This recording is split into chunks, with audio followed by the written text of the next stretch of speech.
good to have you join us today. Hello and welcome to the program. I'm Lee-Jiun in Seoul. Coming up on today's edition of Business Daily. Will the U.S. demand the Korea-U.S. trade pact be renegotiated? We take a closer look at the deal itself and what Korea can do to prepare for a potential review. The season of baseball is here, and various businesses tied to the national pastime are pulling out new marketing strategies to attract more fans of their own. These stories and more coming right up.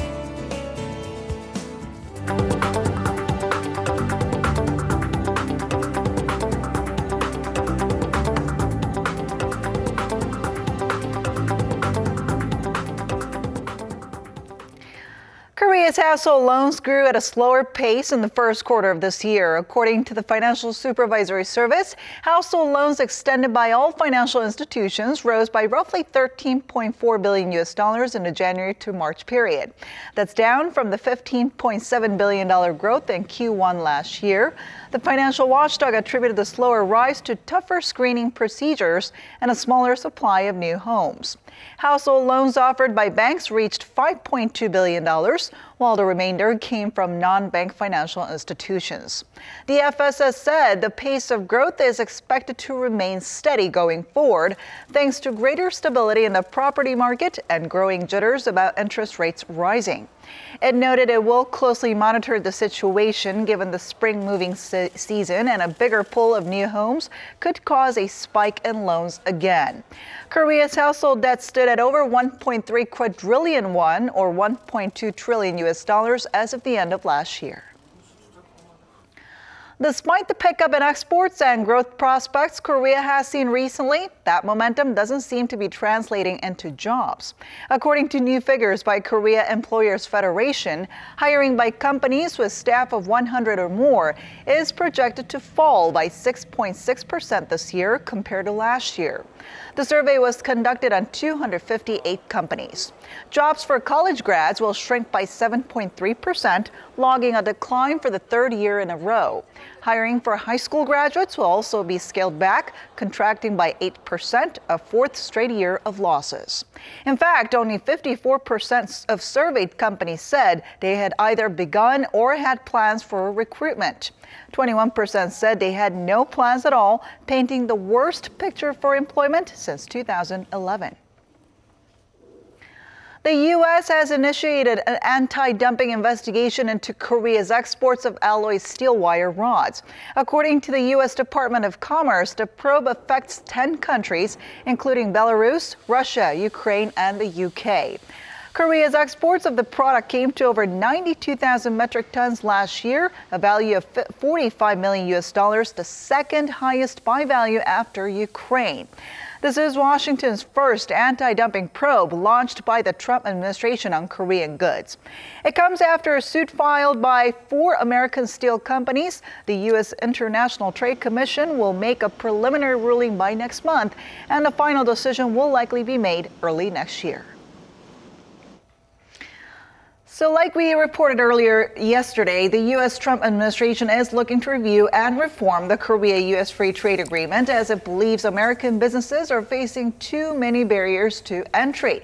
But is Korea ready for this? To tell us more about this, we have Professor Kim Taewon from Ewha Women's University joining us in the studio today. Great to have you here. Pleasure to be here. All right, so Finance Minister Yoon Ho has said that the U.S. government hasn't yet made an official request to discuss this revision of the Korea-U.S. Free Trade Agreement. But therefore, there's no need to be overly concerned about this deal being renegotiated. However, in your opinion, what are the chances of us seeing this deal being renegotiated? I think the possibility of renegotiating FTA is high. Actually, the FTA was not part of the official agenda in Mr. Pence's visit to Korea. But when he had a talk with American businessmen in Korea, he talked about the reforming FTA between United States and Korea. I think that revealed the real intention of the U.S. government in revising FTA in a more American way. But up until now, supporters of the deal have been saying that this deal actually helped to boost both economies. So how has the U.S. economy benefited from KORUS FTA? Well, U.S. has made FTA with 13 countries so far, including Korea. And out of 13 FTAs of the United States, the FTA with Korea is one of the most successful FTA according to U.S. Trade Representative report early this year. And they acknowledge also U.S. exporting company had a great chance to expand their export thanks to FTA with Korea. For example, Korea became the second largest beef importing country from United States. Mm-hmm. And U.S. automobiles market share for the last 5 years increased by 20%.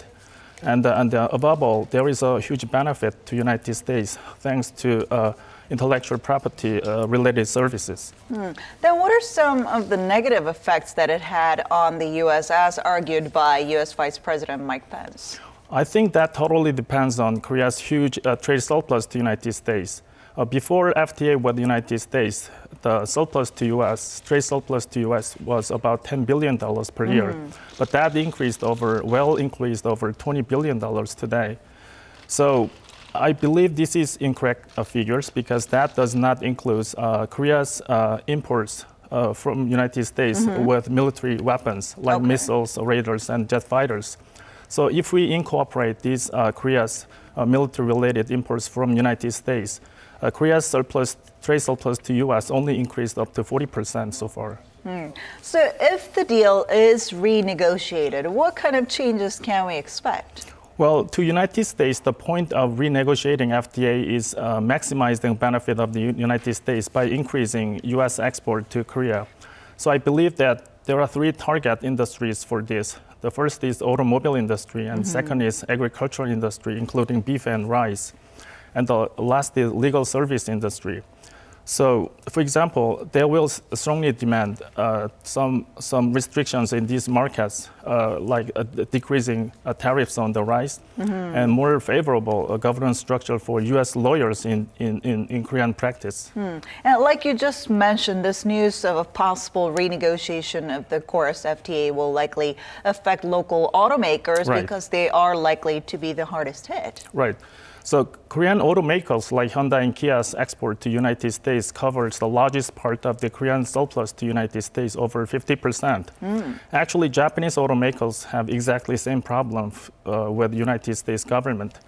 So I think this problem is related to consumers' weak demand for U.S.-made automobiles, not related to policies of Japanese government and Korean government. So Korean government should be explaining more about this is originally related to consumers' weak preference on automakers. Are there any legal issues that could be raised if the FTA does end up getting renegotiated?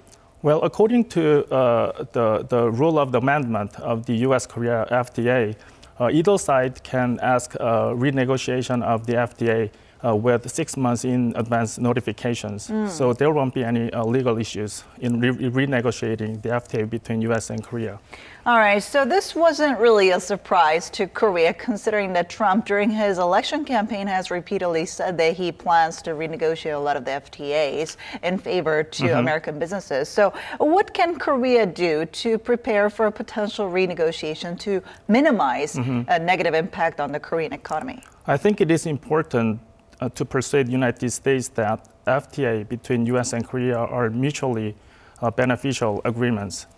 And we need to, therefore, empathize that Korea's contribution to U.S. job creation, for example, through direct investment to United States. For the last 5 years, Korea's direct investment to U.S. was $37 billion US dollars. Wow. On the other side, U.S. direct investment to Korea was only $20 billion. All right. Thank you so much for your insight today. Thank you very much. Korean retail chain Lotte Mart is suffering millions of dollars in losses due to business suspensions in China in the wake of Seoul's decision to deploy the THAAD missile defense system. Of Lotte's 99 outlets in China, 74 have been suspended for fire safety violations. Lotte officials say they have fixed the problems and requested another inspection, but Chinese authorities have told them to wait. The company estimates that its losses through March at around $175 million US dollars. On top of that, Lotte has been paying full salaries to some 13,000 Chinese workers at a cost of about $8 million last month. More than 70 outlets have been suspended for a month, but most haven't received further notification from China.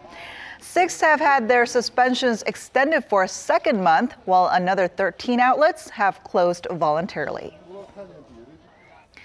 Now, it's a different story when it comes to some of Korea's exports. Outbound shipments of Korean cosmetics to China have surged over the first 3 months of this year, despite fears of Beijing's backlash against Seoul's THAAD deployment.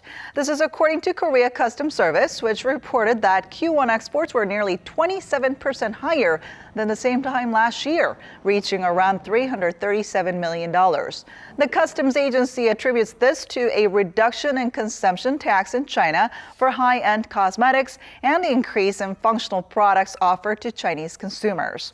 In terms of Korea's total exports of beauty goods, they rose 32% on year, with skincare products like toners, facial mask sheets, and serums being the most popular.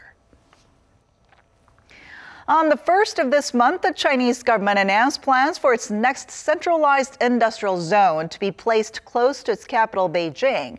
But with no clear blueprint yet on the Chang'an new area, uncertainty hangs over its residents. Our Kim reports. Just a 2-hour drive south of Beijing, the Chang'an new area will span 3 counties of Hebei province. China's third special economic zone after Shenzhen of the 1980s and Shanghai Pudong of the 90s would serve as an extension to China's teeming capital city, as Beijing looks to decentralize congestion and induce private consumption and innovation. State actors are starting to move. State-run Xinhua reports China Mobile and China Telecom will lay the Chang'an new area with a 5G network, as others promise to boost the future megacity with the latest in cloud computing and big data innovations. An offshore bond offering is also in the works to share the excitement of President Xi Jinping's great multi-billion-dollar infrastructure project with the world. In fact, Morgan Stanley forecasts Chang'an could be China's biggest public works project to date, luring in as much as 2.4 trillion yuan or $348 billion in investments over the next decade, and in effect bumping up the state's growth by up to 0.4 percentage points each year. There were a lot of people coming to buy houses, loads from Beijing, also some from Liaoning. It didn't take long for land speculators to rush in, doubling and tripling land prices within days of the announcement, and triggering a temporary suspension on property transactions. It'll take a great undertaking to transform the mostly rural region, home to wheat fields, small factories, and basic infrastructure, into a thriving future-forward metropolis. Some residents share in the enthusiasm, like this fisherwoman. I'm really excited. It's like this place has been transformed. Everyone says that we're going to be well off. In one night, we've suddenly become city dwellers. Still others are skeptical or worried for their livelihood. I'm definitely concerned. I'm worried that because of the pollution, they might shut us down and not let us make pipes. Over the past 30 years, there have been a lot of similar new zones or special zones coming out one after the other. But the failures are many, the successes are few. Many questions still remain, like what will the focus of the new economic zone be? And what will be the model that propels the project to realization? Will a top-down approach prove effective, or will policy uncertainties get in the way of innovation? All considerations that must be bought with the passage of time. Kim, Business Daily.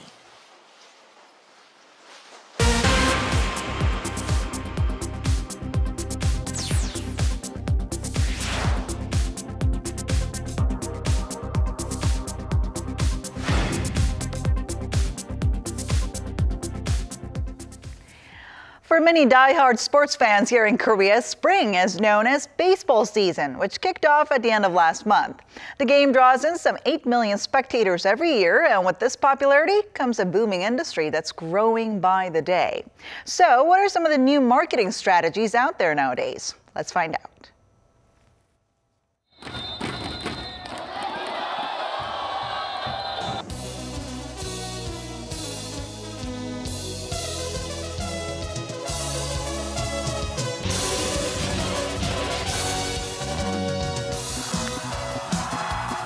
Korea's baseball season has finally kicked off. Inside the stadium, people get to enjoy a great open view on expanse of green grass in the middle of the city and loud music cheering on to each team. It's fun to come here, and I can blow off steam cheering for the team. I come to watch baseball often. It gives me a boost in my daily life. Baseball is considered one of the most loved sports in the country. Korean professional baseball was born in 1982, drawing in some 1.4 million spectators. By 2016, that number had surpassed 8 million. The increasing number of spectators is creating various types of new industries. The economic impact of baseball reached over $1 billion last year. The biggest reason behind this popularity comes from the distinct characteristic that each baseball team has. For many, Kia Tigers immediately makes them think of the city Gwangju. The local economy here sees a significant boost whenever Kia Tigers come to their home field for a game. When enjoying the excitement of the game, you cannot leave out delicious snacks and food. Fried squid and fried chicken are some of the must-haves. But as those who come to watch a game grow in numbers, so does the variety of food. You can also find regional specialties at stadiums, while major food companies are teaming up with the ballparks to offer specialized food options. Merchandise for baseball teams are also a strong attraction for many fans. Almost half of Kia Tigers fans are female, which may explain why the team has recently released a pink jersey to cater to a larger customer base. It's a pretty color just for women, so I like it. Figurines of Kia players have also been newly released this year. On the first day they hit the shelves, the products sold out online. Baseball figurines are expensive, but they sold out within a day. The fan base has definitely grown, so we can't appeal to everyone with the products we have. That's why we are creating new goods to cater to their needs. Companies sponsoring baseball teams are also using more diversified promotions. In the past, they focused heavily on brand exposure by sponsoring titles or installing A-boards. But nowadays, it's all about offering customized marketing strategies for visitors. Many are setting up so-called experience centers where new products are put on display. For spectators these days, participation is vital. That's the only way to have them connect with their teams, the game, and the players on an emotional level. That connection and relationship in turn leads to their loyalty, which then increases team popularity and revenue. The massive fan base of some 8 million is also looking to enjoy the fun of baseball outside of the grounds. One of the easiest ways is to play mobile games. The game offers convincing graphics along with the league schedule, ranking, and players' information. You can also manage the team as a coach, one of the many strategies to draw people's attention. Another thriving market is screen sports. As more people look to actually play the sport these days, screen baseball is becoming a popular option. I'm a huge baseball fan, so with the season underway, I'm coming here with my other friends. Korea was the first country to introduce screen baseball. The industry saw rapid growth, expanding fivefold within a year, and it's expected to reach an estimated $450 million this year. Screen baseball is very much influenced by the real game. As more people enjoy watching baseball, it's only natural that it leads to more customers for us as well. Baseball has a close association with the local community, and there's a lot to see at the ballpark, making the game more fun to watch. The sport can lead to production, value-added content, and job creation as well. So I think it has a bright outlook in terms of what can branch out from the industry. Korean baseball is headed towards the 10 million mark in spectators. From ballparks, food and beverages to entertainment, baseball is branching out to various industries in bid to win over more fans and consumers. While many of us dream of building our own houses, but some people are turning this dream into reality. We take a closer look at this growing trend of do-it-yourself home building. In this quiet neighborhood in Incheon, a house is being built. The owner, Lee Soo-yong, is building a home for himself and his parents. He handles every detail of the custom home building process by himself, from design, materials, to even administrative work.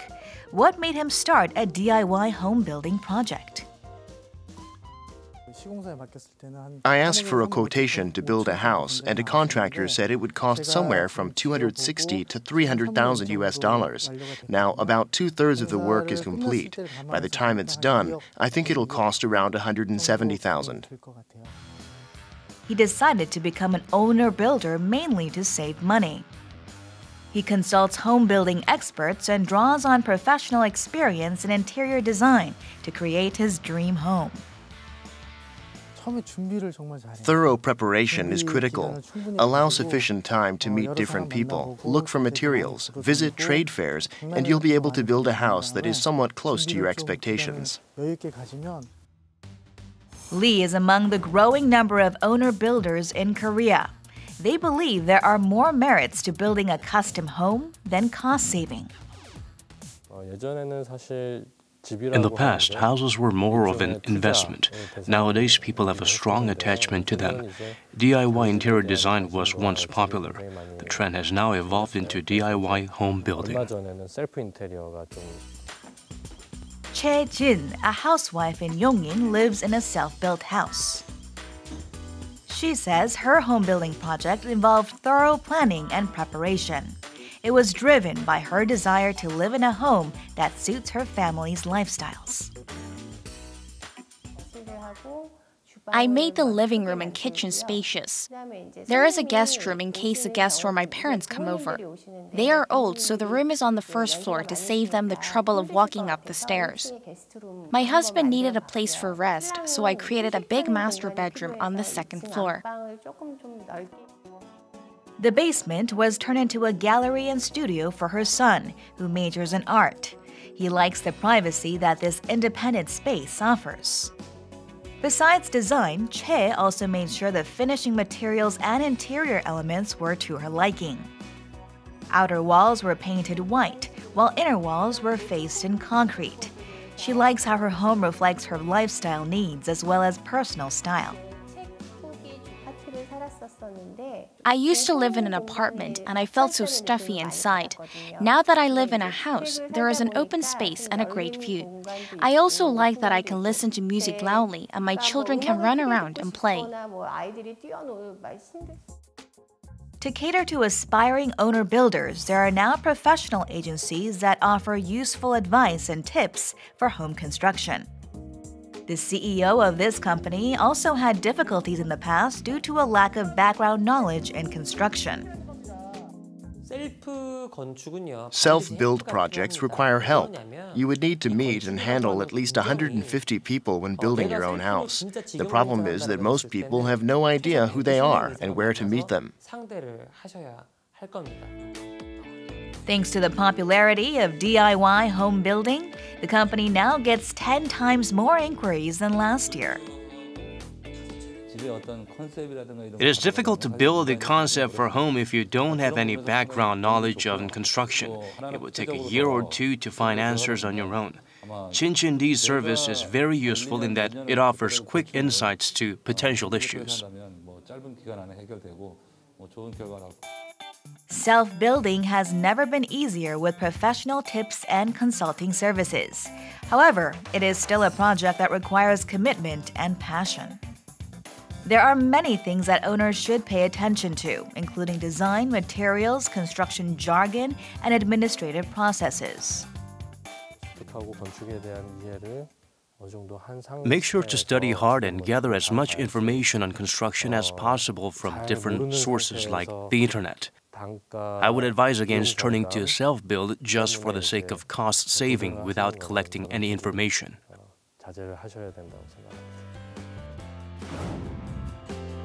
The latest boom in self-built homes is triggered by an aspiration for an improved quality of life from those who want more than uniform houses churned out by developers.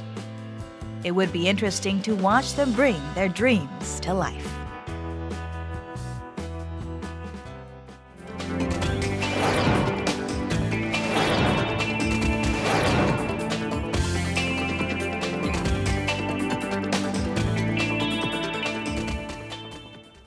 And that brings us to the end, but we'll be back tomorrow with more of the day's top business stories, so don't forget to tune in then. Thanks for watching, and see you soon.